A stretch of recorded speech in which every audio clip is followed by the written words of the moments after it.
Hi, my name is Dr. Ford, and I have some thoughts on research that came out in 2011. It was in the Lancet Journal, and it stated that it did a randomized controlled double-blind trial, which is the holy grail of research, that looked at diet elimination and ADHD outcomes. And the kids that were involved, there were 100 kids, 50 were in the control group and 50 in the group that actually changed their diets. And then they introduced diets that could potentially be, I'm going to use the word inflammatory, and then looked at outcomes. So when you're looking at research, it's really important to look at a couple things. So one, you want to look at the methods that were used. So ideally, you have all parties involved that are not aware of what's going on. In this certain study that a certain very famous wellness influencer posted on their social media, this certain study, actually, it was not blind. So the parents of the children aged, I believe it was 6 to 8, or maybe even 4 to 8, they actually knew what group they were in, and they were the self-reporting, they were the ones that self-reported the outcomes of the ADHD symptoms of their kids, but they knew what their kids were, either part of the control group or the diet that was given, that was changed around. So it really actually wasn't double blind, which is a problem, because then you have something called that self-report bias, where if you know the conditions that you're being involved in, that can actually lead to changing your answers based upon what you think is happening. And that's called self-report bias, and it's to be considered in the results. To the foods that were offered, it's based upon something called immunoglobulin G, which is used in food sensitivity tests. And typically foods that are going to raise this immunoglobulin G is actually going to be dairy, and then kind of a list of foods that's pretty random. And in this study, I'm still looking for the actual foods that are involved. There isn't a standardized, this was done in the Netherlands, I believe. There's not a standard list of foods that's proven to actually cause the increase of immunoglobulin G.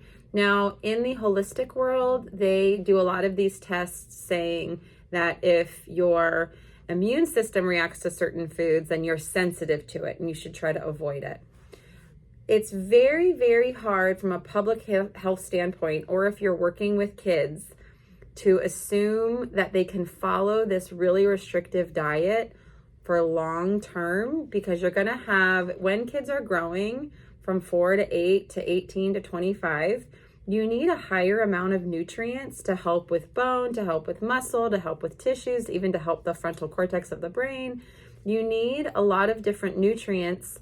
And to do an elimination diet based upon IgGs, which can be really, really restrictive, is not recommended, because you can actually contribute to malnutrition or potentially contribute to restrictive diet patterns, which then could lead to mental health diagnoses that are related to any sort of disordered eating pattern. So there presents a problem when you now say, here is a brain-based illness, ADHD, which some are saying is a systemic problem because the mind and body are connected, which I see what they're saying. However, it's really, really hard to treat in a holistic environment without something that's duplicatable. So an elimination diet taught in a public health forum is so hard to do, because everyone's bodies are going to react to foods differently, and IgGs are not standardized. It's really, really hard to standardize inflammation, because also what can contribute to inflammation is cortisol levels, which is connected to your pituitary gland, which is connected to your hypothalamus. And if there's any sort of threat, whether it be emotional or psychological, your body has this state of reactivity which causes a systemic state of potentially increased levels of immunoglobulin Gg or IgG. A really great book, if you're interested in how this works, is called Psychoneuroimmunology, and it talks about all of the different antibodies, immunoglobulins, and their relationship to the brain and the body, and what will increase, what will decrease. There's so many different kinds of foods. Dairy is one known to increase inflammation. However, you're then eliminating a food group from kids that have ADHD, that they already have issues with hunger and fullness cues anyway. And so food might be really hard. And then you're removing an entire food group that gives a really high amounts of calcium and vitamin D. But then people say, oh, well, you can get it from plant-based foods. And then you have to think about access of plant-based foods. Do most people that are suffering from plant-based ADHD, do they have access? Do they have exposure to these types of foods? And then sometimes different nuts can raise the IgG. So then you're going to have to say, okay, well, let's find other foods that have calcium, like spinach. But then you have to look at the phytates and oxalates that impede absorption. So you have to cook it a little bit differently and prepare it.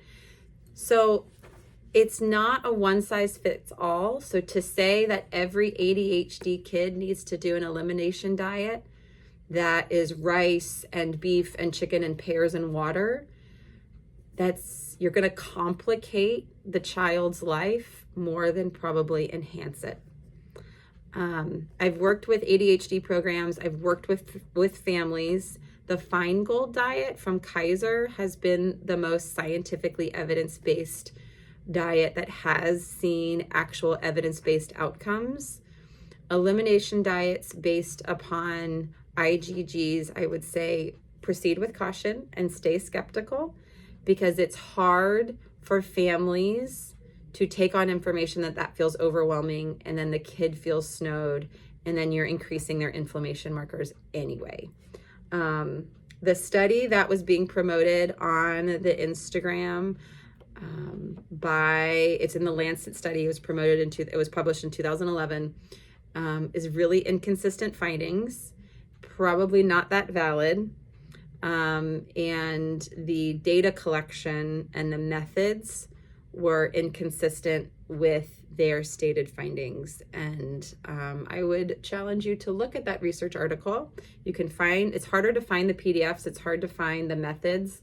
And so when people read it and then look at the findings, it wasn't there was a lot of mixed messaging about the publication in a lot of scientific communities. But it did create conversation that there was something that did happen with the report of reduced symptoms of ADHD.